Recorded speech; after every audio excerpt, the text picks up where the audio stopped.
Hello students, in this video we are going to solve numericals based on speed. We already studied that speed is equal to distance travelled upon time taken. In the formula method, S is equal to D upon T. This is again middle school physics we are doing, right? Now, let me take a problem. I have taken 2-3 problems with me. I will try to solve them. A boy walks 15 kilometers. I am only taking the data. Okay. Now I am not writing the problem. Right. You try to understand from the data. A boy walks 15 kilometers. Kilometer is distance. So distance is equal to 15 kilometers. In 3 hours. In 3 hours he is traveling. That is equal to time.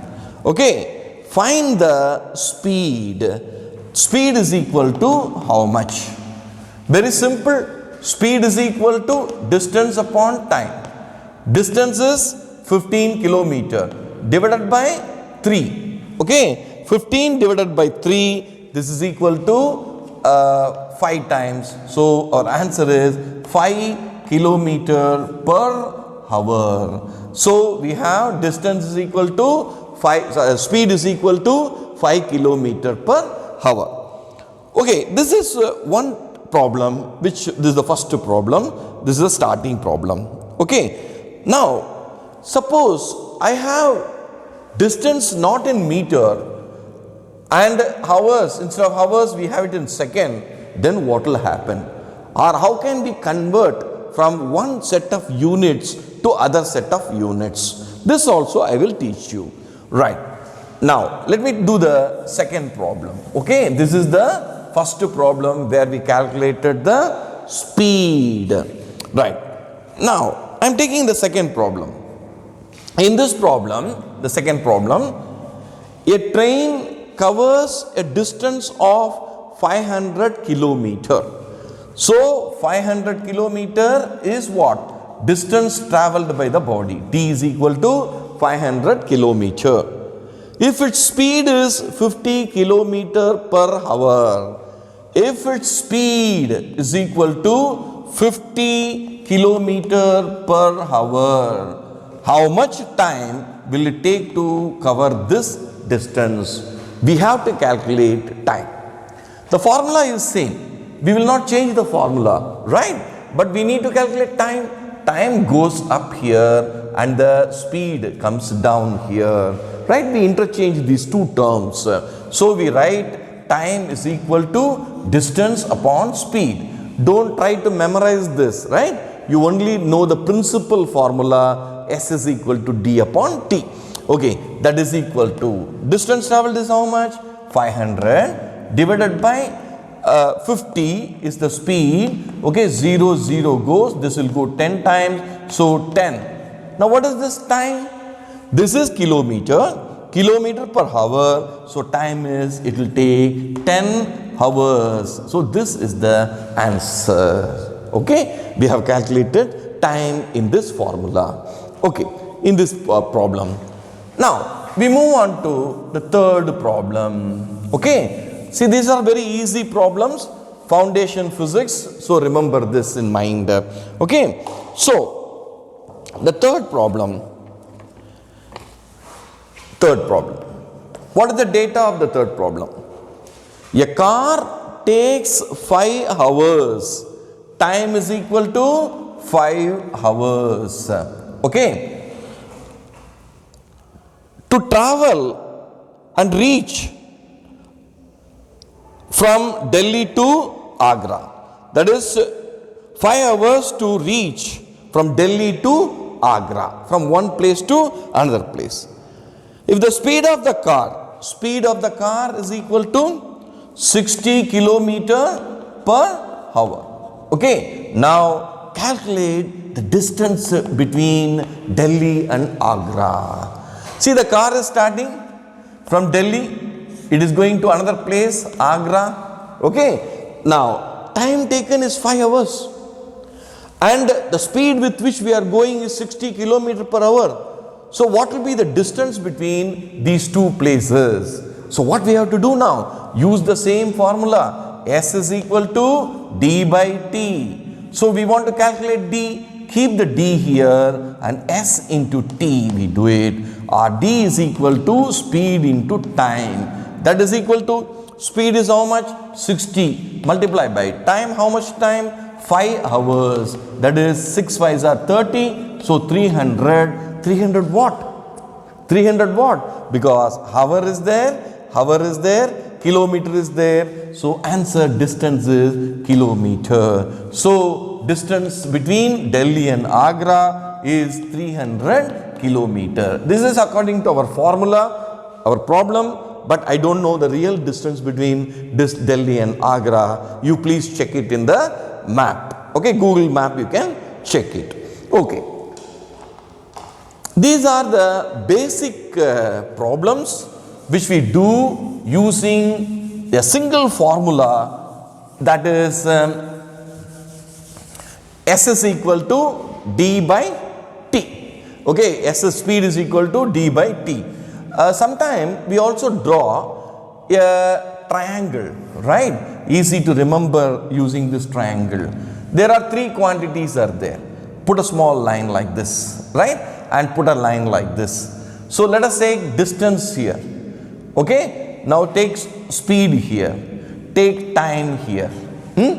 I want to calculate speed, distance upon time. Speed, distance upon time. And I want to know distance, speed multiplied by time, the same line. Distance, speed multiplied by time. Okay, and I wanted to know what is time. Time is distance upon speed. Distance upon speed is the time. So this is one way to remember, easy way to remember. Concept map we call it. Yeah, concept map is something similar to that. Okay, we can also draw concept map and easily to remember in our case. Now I am going to do one problem where conversion I am going to do. Okay, what is that problem? Yes, we can take for example, these are all my own data I have taken. Okay, so I will try to do for example, the speed of a bus is 72 kilometer per hour. How much? 72 kilometer per hour. I want to express this, express it in meter per second. How can we express it in meter per second? Okay, let me see. Speed is equal to 72 kilometer per hour. I want to change it into meter per second, conversion of unit. So 1 multiply by 1 kilometer. 1 kilometer consists of how many meters? 1000. 1 kilometer is 1000 meter divided by 1 hour consists of how many seconds? With meter, second will come. Okay, so 1 hour consists of 60 minutes and each minute consists of 60 seconds. So many seconds will be there. So what I do? 0, 0, 0, 0. I cancel and I come here 72 kilometer per hour multiply by 10 divided by 6 6 are 36. Then this unit will become meter per second. If I multiply by 10 upon 36, okay, then it will become meter per second. So I need not simplify more. If you want, you can simplify also. This will go 5 times and this will go 18 times. 5 upon 18. You can use the number 5 upon 18 to convert also. It's a very interesting number, 5 upon 18. So 18 and 72. How many times it will go? 4 times it will go. Okay. Now, 8 32 3 4 3 7 correct. 4 times. So 4 5s are 20 meter per second. So what is 20 meter per second?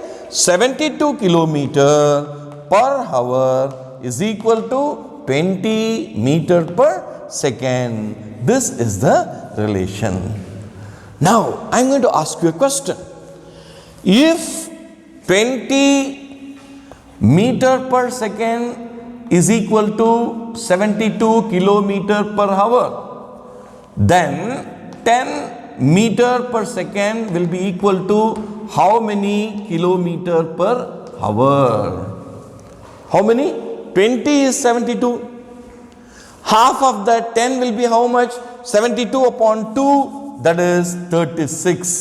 That's what we did. 36, 10 upon 36, you got it. So 10 meter per second is equal to 36 kilometer per hour. You see? So this is a conversion, or we can say 36 kilometer per hour is equal to 10 meter per second.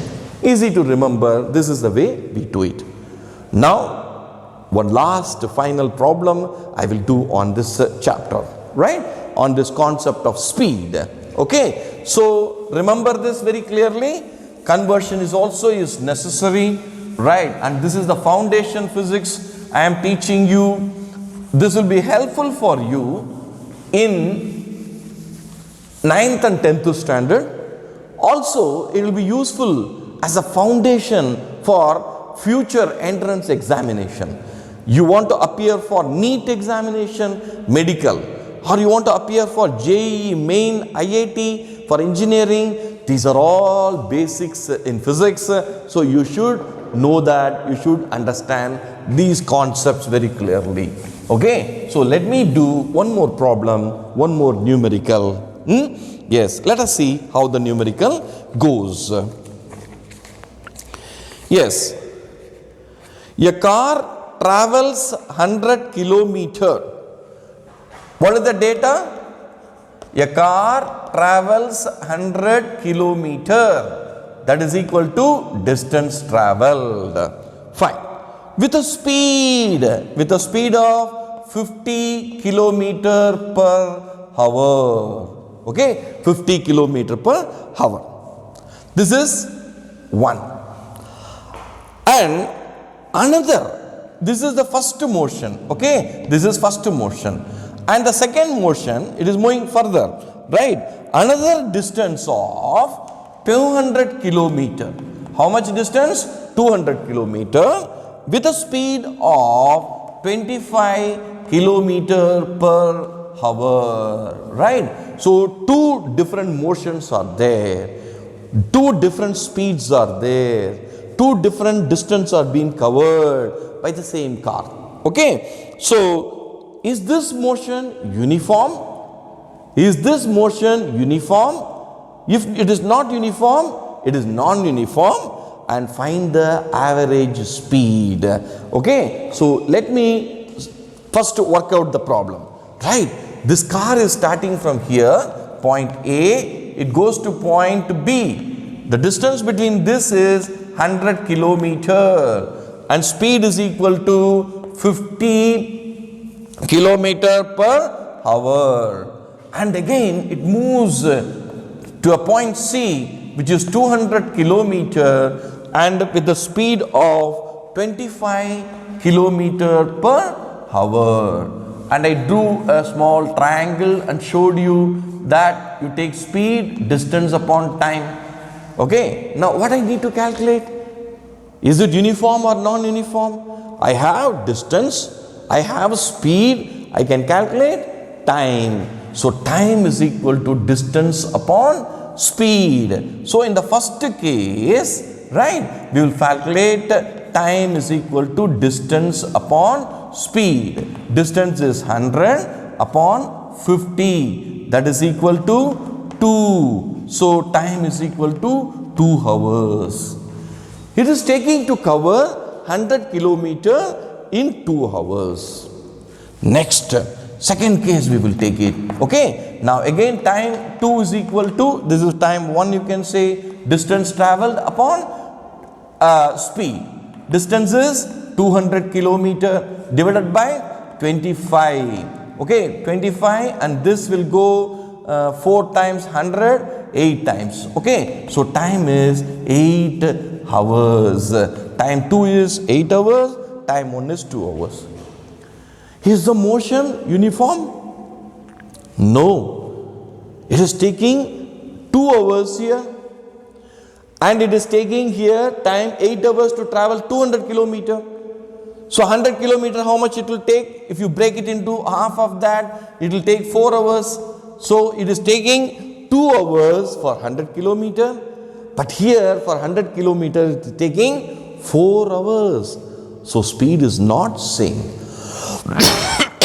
because it is going slower here and it is going faster here. So naturally speed is not same. But what we can calculate now? We have to calculate average. This is this moment, instantaneous at this particular time. This is at particular time, instantaneous at that particular instant. We will calculate now average speed. The whole problem will be solved. Okay, how to calculate the average speed? We know that already. Formula we studied for average speed. Okay, average speed is equal to total distance upon total time. Total distance is how much? 100 plus 200 divided by 100 plus 200 divided by time taken 2 hours and 8 hours, right? So we will take this thing 2 plus 8, that is 300 divided by 200 plus 300 upon 10. So 0 goes, that is 30 kilometer per hour. This is called average speed. Average speed is 30 kilometer per hour. Dear students, I hope you understood the concept, how to do it.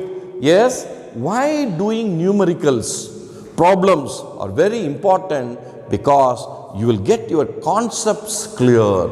So doing problems, numericals in physics will make you really intelligent and make you little bit think little more, and you will become more creative and your ideas will improve, right? So try to solve simple to difficult numericals, right? And in the next video I'll shoot some other concept. Thank you so much.